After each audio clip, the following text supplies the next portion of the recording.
drage učenke, učenci, dijakinje in dijaki. Pred vami so počitnice, uživajte.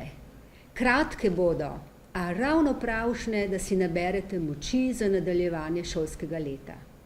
Prepričana sem, da jih boste znali preživeti vsak na svoj način in da se vam bo ta enotedenski odklop še kako prilegal.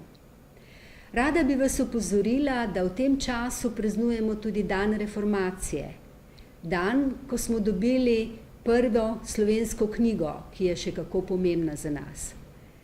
Prosim, vzemite jo tudi vi, kakšno zanimivo super knjigo v roke, jo preberite, kajti branje je lahko neizmeren vir užitkov in popotovanj.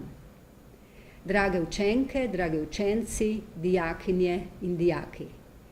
Izkoristite ta čas tako, da boste prišli polni energije zopet nazaj v šolske klopi.